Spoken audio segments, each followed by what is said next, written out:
Vamos abrir a nossa Bíblia, irmãos.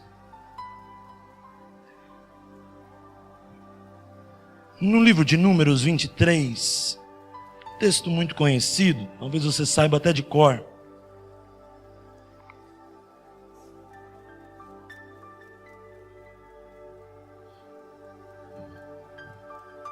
Quero meditar nesta manhã sobre o tema perspectivas reduzidas ou amplos horizontes. Você decide o que você quer viver. Perspectivas reduzidas ou amplos horizontes. Você vai ver a sua vida assim, ou você vai ver a sua vida assim? Você vai ver ou você vai enxergar? Você vai ver ou você vai duvidar?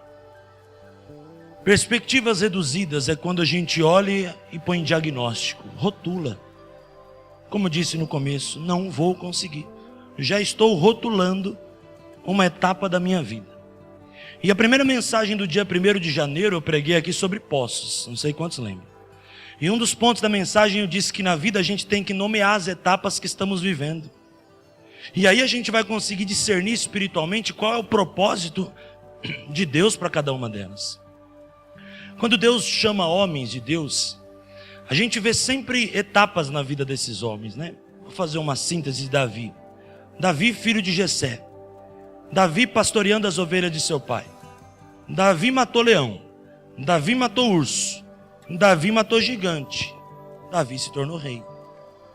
Certo? Etapas. A vida são feitas de etapas. Nós não podemos pular etapas. E nós não podemos desprezar também a etapa que estamos vivendo. Quando estudamos na faculdade sobre gestão de projeto, o segredo do sucesso do projeto é se respeitar e desenvolver com excelência cada etapa de um projeto.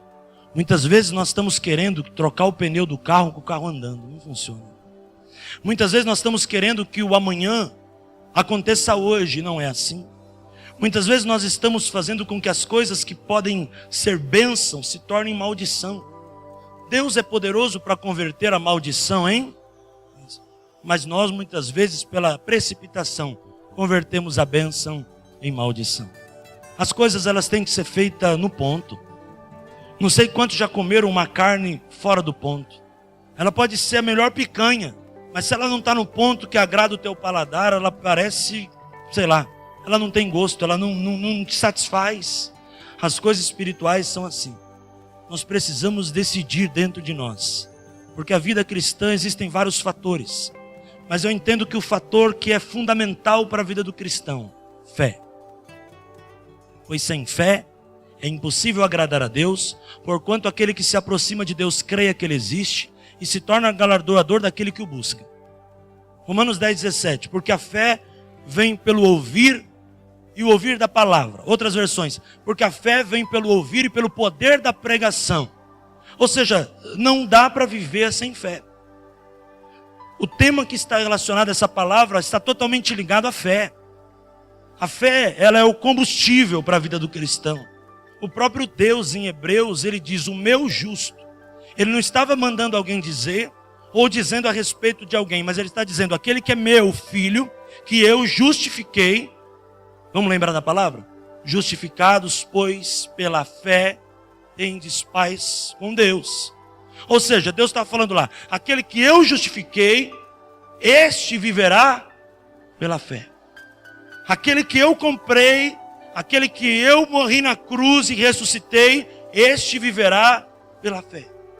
O segredo do crente sempre está na fé. Há uma mesa aqui ao meu lado direito, ao teu lado esquerdo, está totalmente relacionado à fé. O pão foi partido, o sangue foi vertido, mas nós precisamos ter fé. Acreditar que existe um Deus, acreditar que existe um Senhor da nossa vida. Existe um Pai de toda a glória. A Bíblia fala que Ele é Pai das luzes. Pai das luzes. Ele é o dono de todas as luzes. Ele é o Pai das luzes. Ele é alto. A Bíblia fala que Ele está num alto e sublime trono. E as abas das suas vestes enchem o templo. Eu profetizo nesta manhã, enchem a sua vida. enchem o seu coração, enche a sua família. As abas das vestes do Senhor toca a tua alma, toca o teu corpo, te cura, te restaura, te fortalece. Mas tudo é uma questão de fé. Deus não é homem para que minta, nem filho do homem para que se arrependa. Porventura diria ele e não faria. Esses dias eu preguei, né? Deus fala e faz. Quem lembra? Deus fala e faz. Porventura diria Deus e não faria? Porventura Deus iria decepcionar um de nós? Porventura Deus ia prometer e ia frustrar os nossos planos? Porventura Deus ia dizer para você: olha, eu estou preparando a tua vida, porque o meu plano é que você nade e morra na praia? Não. Está dizendo aqui, ou falaria e não confirmaria. Irmãos, a vida espiritual está ligada à fé. E a fé não está dizendo a respeito de ausência de tribulações. Fé não está relacionado à ausência de batalha. Fé não está relacionado à ausência de crise. Mas é no meio da batalha, no meio da tribulação e no meio da crise que eu triunfo sobre eles pelo poder da fé. É quando eu conheço a Deus. É algo tremendo. A palavra diz que eu me torno forte e no Senhor eu faço proeza. Nenhum momento Deus falou assim: olha, eu estou te tirando do mundo, tirando o teu problema, arrancando a tua vida, e você agora só vai ter bênçãos. Ele diz: não, não peço que os tire do mundo, mas os livre do mal. Estamos no mundo, temos batalha, temos aflição, temos dificuldade, temos tribulação, temos angústia, temos más notícia, temos situações que nos constrangem, nos afligem o coração, mas o que tem que nos levantar diante de tudo isso é a palavra de Deus, quando ela diz: muitas são as aflições do justo, mas o Senhor o livra de todas elas. O Senhor, irmãos, está pelejando nesta manhã. Toma posse a tua batalha. Tem gente que diz: Deus não está comigo, pastor. Pastor, Deus não me ama. Senta na minha sala e diz: pastor, minha vida está um caco, está acabado. Como disse quinta-feira, eu quero morrer, eu quero acabar com a minha vida, eu não quero mais viver, eu não tenho mais sentido, pastor. Mas eu digo, tem sentido, porque Jesus Cristo, Ele é o norte da sua vida, e Ele é o mesmo ontem, Ele é o mesmo hoje. Toma posse que Ele é hoje Deus na sua vida, e a fé vai fazer você triunfar no meio das crises, no meio das dificuldades, no meio das aflições, no meio das enfermidades, porque Ele diz: eu sou o teu Senhor, eu estou contigo, diz o Senhor, porque eu não sou homem para que minta, nem filho do homem para que se arrependa. Certa história, não vou ler, mas cito, Paulo estava pregando a palavra. Era o primeiro dia da semana, como hoje. Era um dia de ceia, como hoje. E ele começa a pregar. E a Bíblia diz que Deus tomou ele e ele foi pregar até meia-noite. Imagina, se eu ficar aqui até meia-noite, vai estar eu e essa cadeira aqui. Mais ninguém, né? Tem uma história que diz assim, que um pastor foi pregar numa igreja e o culto lá começava às 7. E o pastor da igreja passou a palavra para ele às 8. E aí o pastor que foi pregar perguntou para o pastor da igreja: eu posso falar até que horas? Ele falou assim: você pode falar até a hora que você quiser, mas nós vamos embora às 9. Se você quiser ficar aí falando para as paredes, você fica. Eu vou embora às 9. Irmãos, Paulo pegou na unção ali, foi até meia-noite, pregando, e o poder de Deus descendo, vida sendo curada, o milagre acontecia. Você pode ler essa história, Atos 27-12, eu estou narrando. E aí as coisas aconteciam, e tinha um homem que sentou na janela, Eutico, sentou na janela, e ficou ouvindo a pregação de Paulo. Sabe o que aconteceu com esse homem? Pegou no sono, caiu da janela, pau. Caiu lá embaixo. Paulo, o que ele fez? Parou a pregação, foi atrás desse homem. Todo mundo dizia: ele morreu, ele morreu, ele morreu. Todo mundo rotulando, né? Eutico, já estavam até preparando o velório talvez, já estavam ligando para a funerária, já estavam ligando para ver se ele tinha túmulo ou não na cidade, já estavam organizando todo o velório. Paulo chega e diz: ele não está morto. Ele pega Eutico deitado ali, abraça Eutico, e na hora que ele abraça Eutico, Eutico levanta e volta a viver, por causa do poder da fé. E Paulo continua ali? Não, ele volta para o altar e continua pregando, porque ele tinha que pregar. O que eu aprendo nessa história? O poder da fé é algo tremendo. E mesmo que aconteça algo sobrenatural, se aquilo que eu creio é sobrenatural, pode morrer Eutico. O propósito é pregar. Eutico pode morrer, ele vai ressuscitar. E eu não vou parar o que eu tenho que fazer por causa de Eutico. Ah, pastor, eu vou parar o que eu estou fazendo porque eu estou tão esgotado. Fé, meu irmão. Fé, minha irmã. Persevera. Luta. Eutico na tua vida são problemas que querem te paralisar. Eutico na sua vida são problemas que querem te tirar do propósito. Espera aí, irmãos. O Eutico caiu da janela. Eutico morreu. E agora você vai parar o teu ministério por causa de Eutico? O que Deus mandou você fazer? Pregar. Ah, pastor, mas é complicado. Tem que chamar o SAMU. Eutico morreu. Se você tem fé, meu irmão, você tem que perseverar. Se você tem fé, você tem que perseverar. Se você tem a fé e tem a certeza da unção e do dom de Deus que está sobre a tua vida, eu e você temos que perseverar. Às vezes eu estava pregando, e no meio da mensagem comecei a profetizar e repreender demônios. Está repreendido. Uma mulher começou a querer se manifestar, começou a gritar. Eu olhei de longe assim para ela, com olhos espirituais, e não fiz, porque estava na frente da igreja. Mas é meio que eu fiz assim. Ou seja, eu não falei, mas no meu espírito estava dizendo: eu te repreendo, Satanás. Aquela mulher se posicionou. Por quê? Você acha que aquela mulher ia tirar o poder da pregação? Na hora que o Espírito Santo estava me usando para profetizar sobre um monte de gente, você acha que o demônio ia chamar atenção? Irmãos, nós precisamos seguir nos propósitos da vida. Se existem lutas, é porque tem vitória. Mas agora se nós, primeira luta que se levanta diante de nós: não, eu vou parar.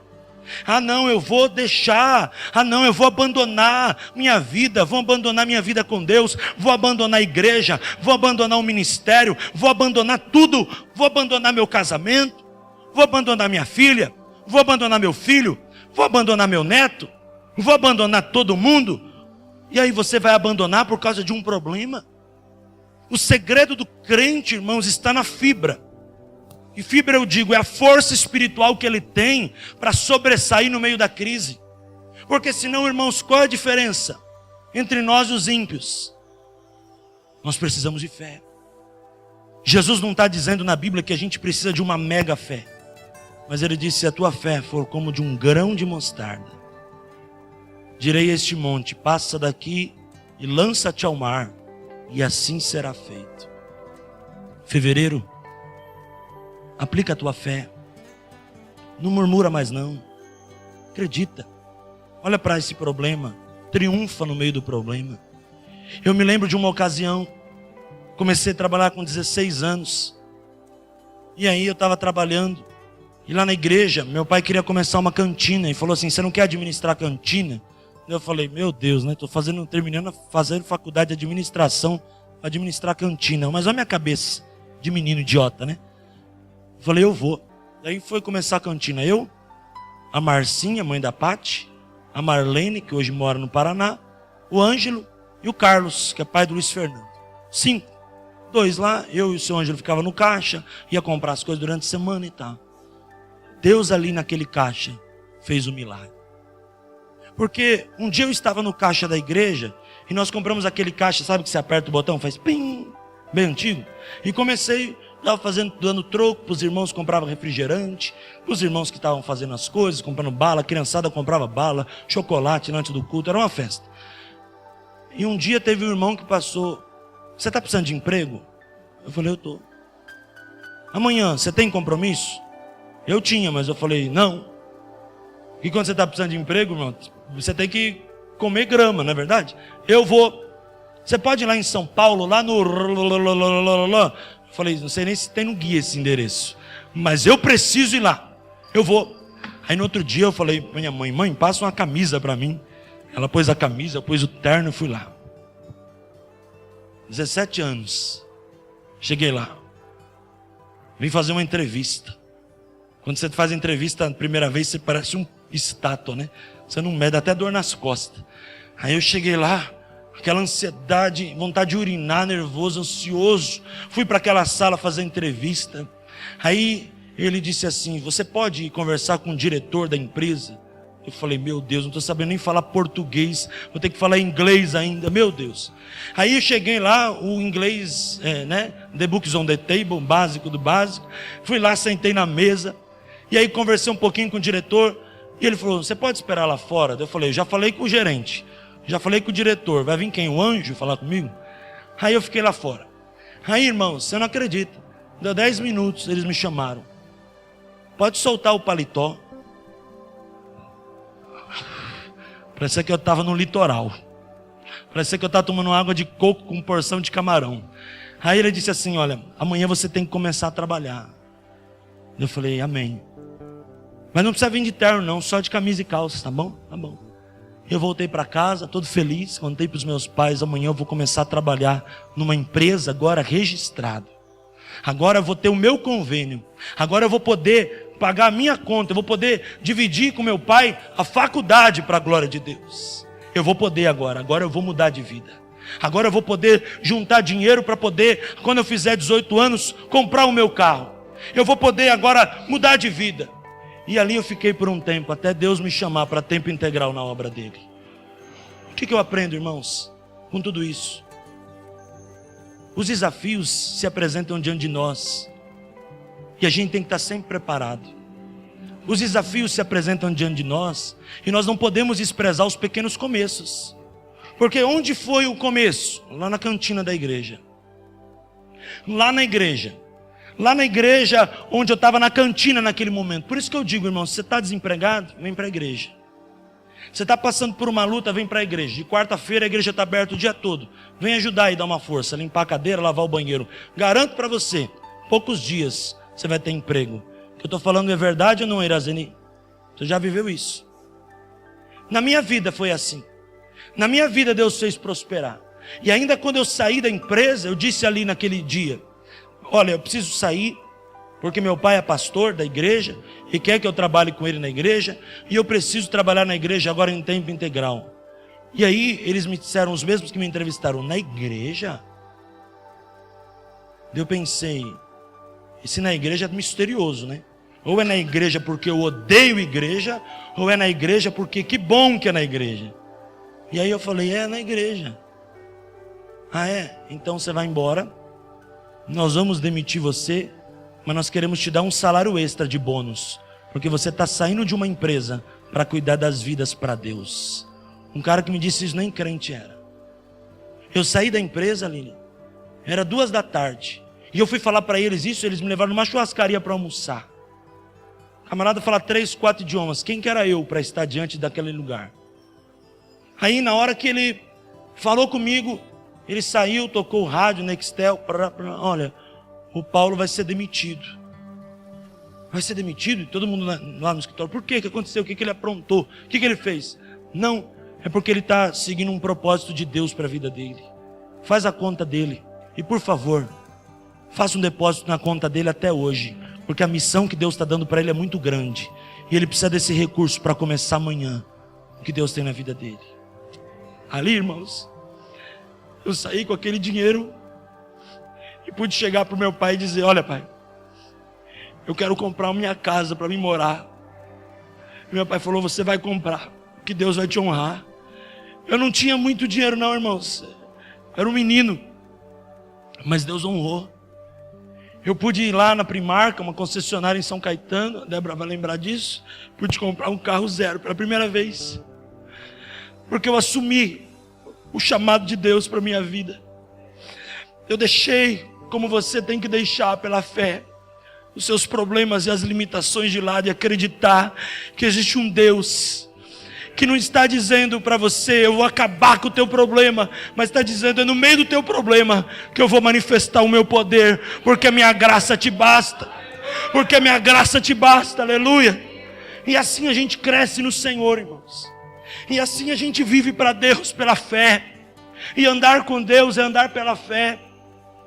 É muito fácil você andar com uma calculadora debaixo do braço e dizer, eu tudo posso. Tudo pode, claro, você tem uma calculadora, você tem um extrato estourando, mas existem momentos da vida que a tribulação bate financeiramente, emocionalmente, na família, na filha, no filho, a doença chega em casa e nós temos que dizer: Deus, independente de tudo, Tu és Deus, porque a minha fé não vai se abalar. Nem sempre nossos filhos saem como nós planejamos. Nem sempre os nossos netos saem como nós almejamos. Nem sempre as coisas saem como nós pensamos, mas querido, todavia Deus é Deus, e Deus continua sendo Deus, e a última palavra vem de Deus, e a última resposta vem de Deus, e a decreto sobre a tua vida vem de Deus, e mesmo que você não entenda, Deus continua sendo Deus. Deus é Deus, e tem o melhor, eu profetizo, preparado para a tua casa, preparado para a sua vida, preparado para a sua empresa, preparado para os seus negócios, preparado para o teu sonho, preparado para o teu futuro matrimônio. Você que é solteiro, você não entende, mas Deus já tem um marido reservado para a tua vida. Você que é solteiro, Deus já tem uma esposa reservado para a sua vida. Deus já tem algo preparado no céu, reservado nesta manhã para a sua vida, mesmo que os teus olhos não vejam, teus ouvidos não ouçam, teu coração não sinta, todavia Deus já tem preparado grandes coisas para aquele que o ama. Aplauda Jesus.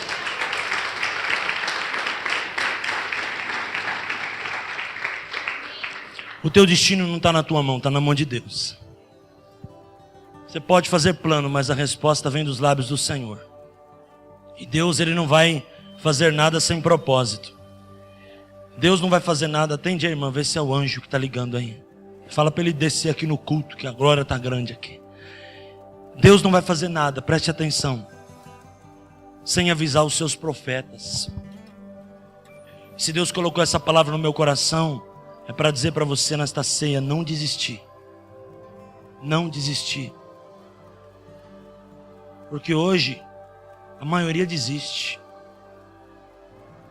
Opte por ser minoria, para de ser maioria. Porque a maioria foi a que rejeitou Jesus. Ele veio para os seus e os seus não receberam. Mas todos quanto, não está dizendo que a maioria é a minoria.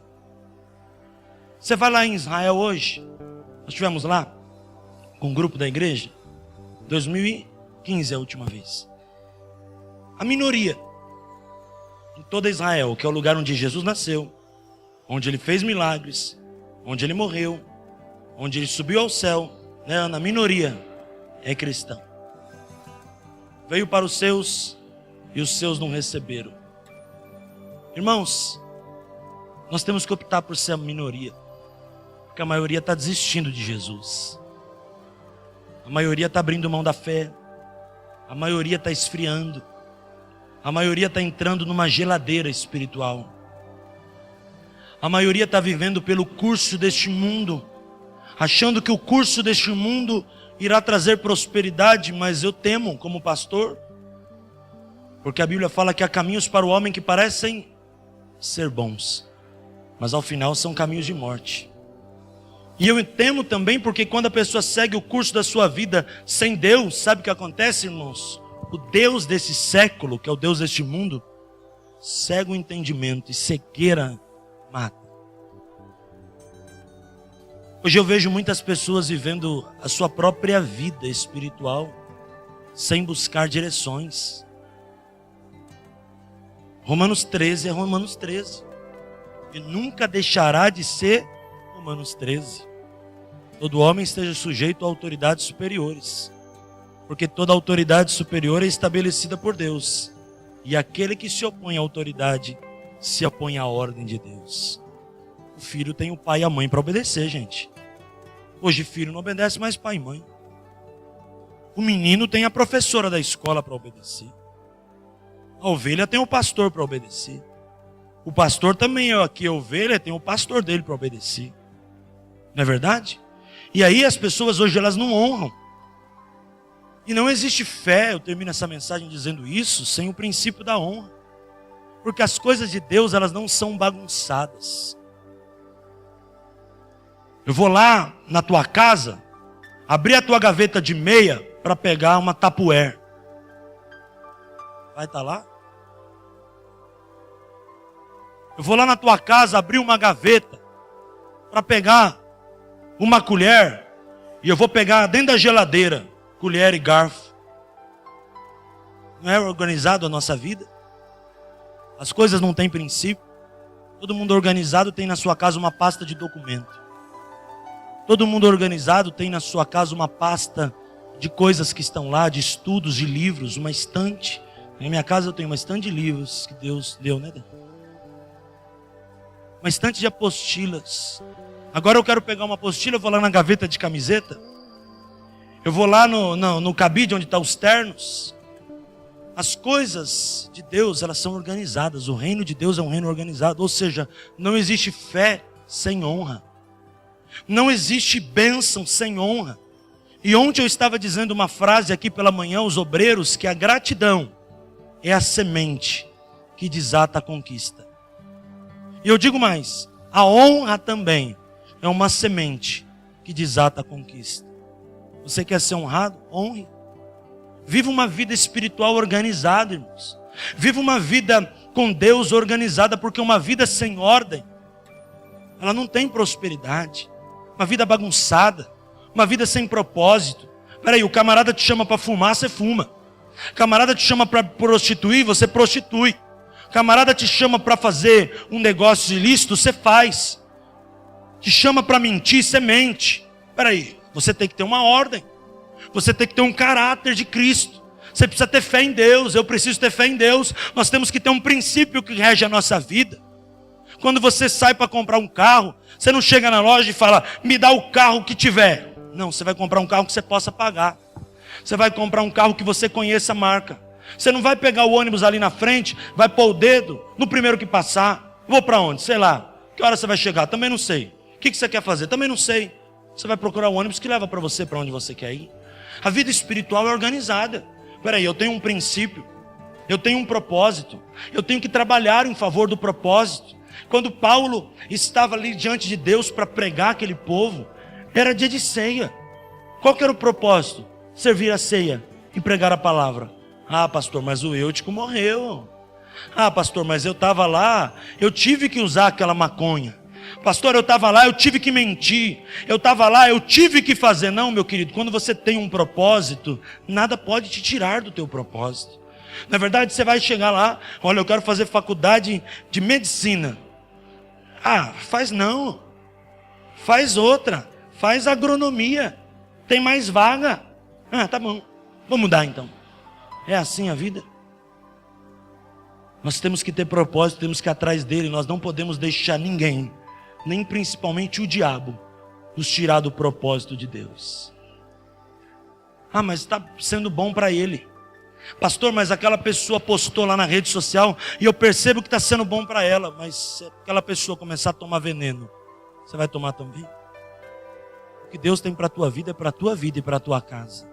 O chamado que Deus tem para a tua vida é para a tua vida e para a tua casa. A igreja que você frequenta é para a tua vida e para a tua casa. Você tem que entender em todo o tempo o que Deus tem preparado para a sua vida. Ah, pastor, mas hoje está todo mundo amigando. Você é todo mundo ou você é de Deus?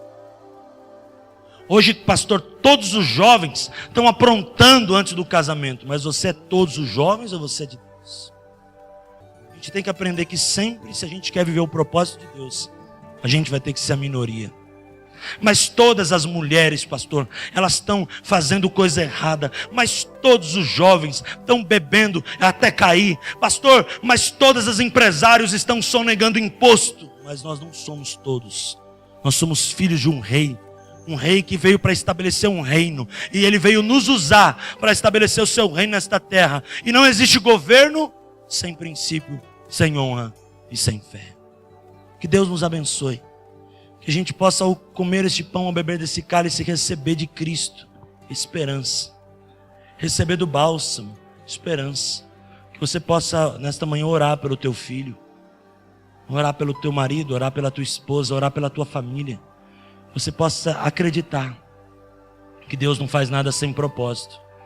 E se Deus prometeu, como falamos aqui, Ele é fiel para cumprir.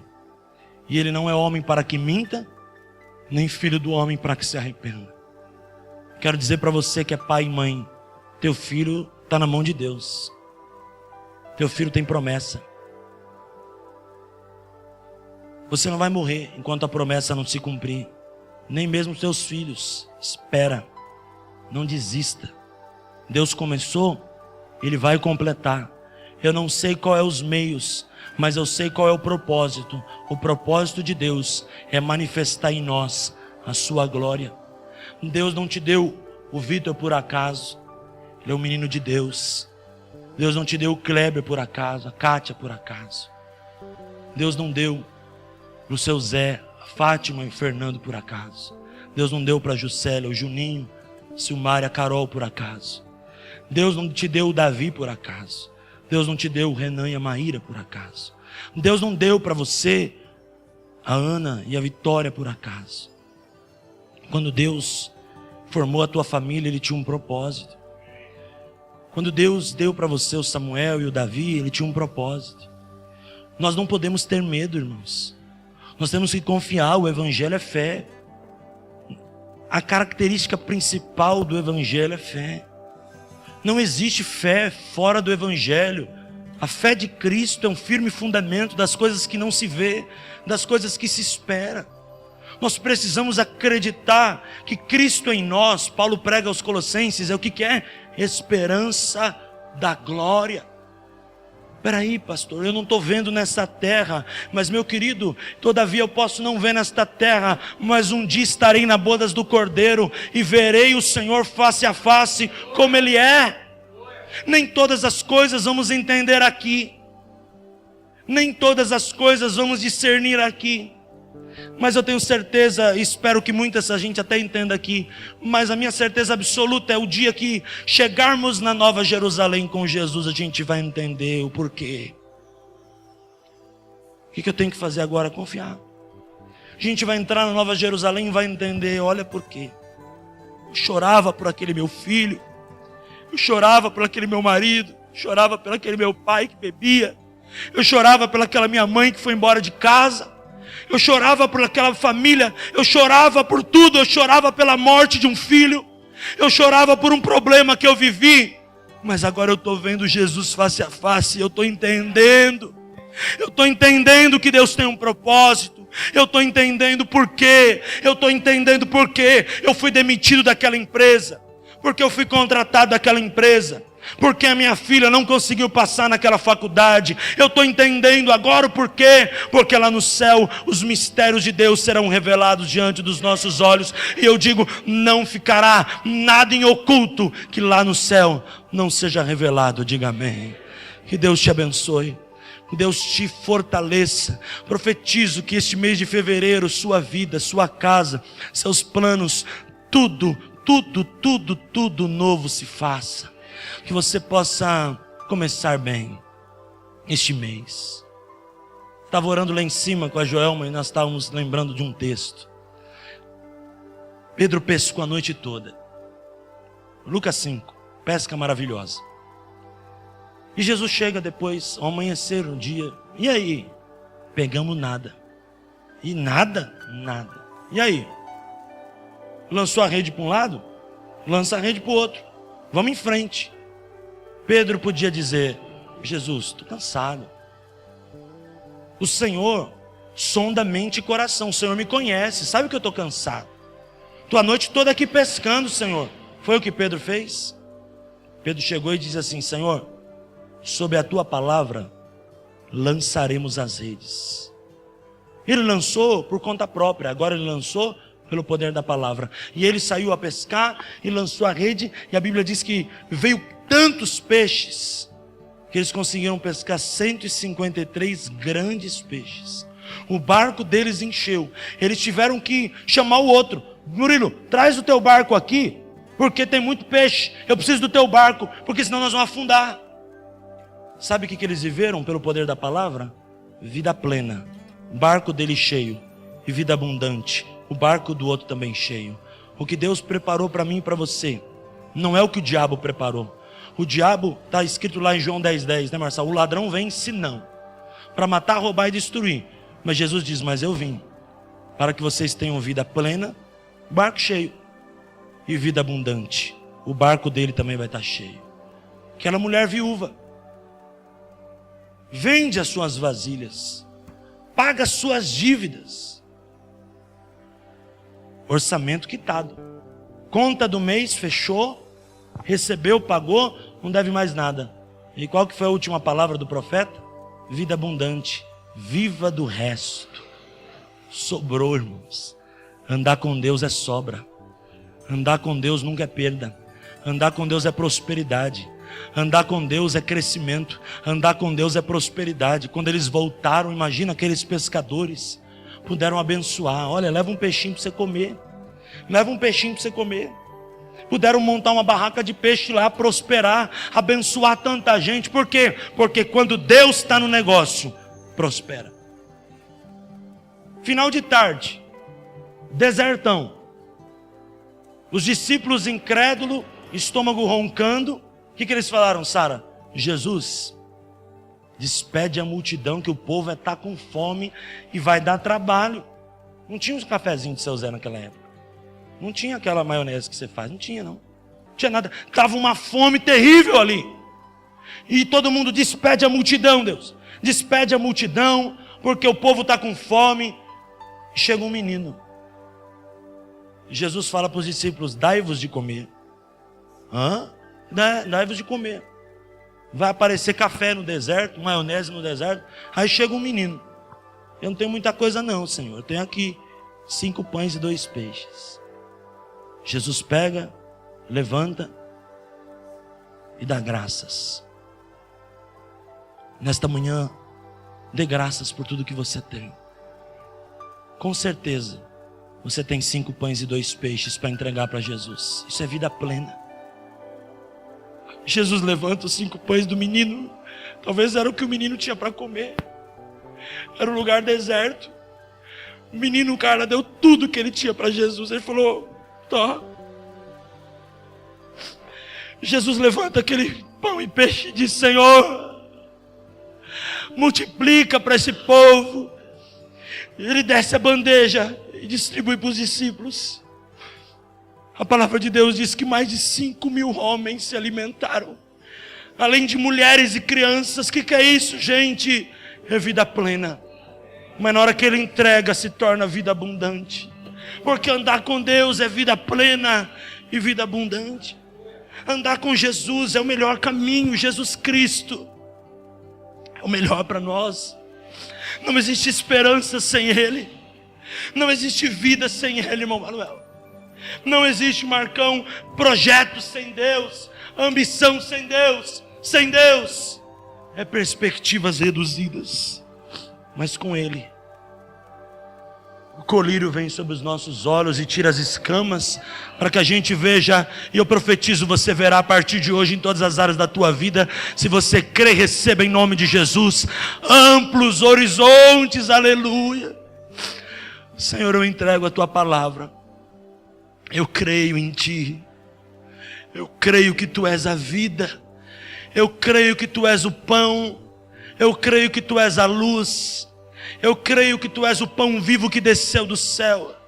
Eu creio, Senhor, que quando aqueles 12 cestos cheios sobraram ainda, o Senhor ensinou os discípulos que cada um deles talvez poderia levar ainda para a casa deles os cestos.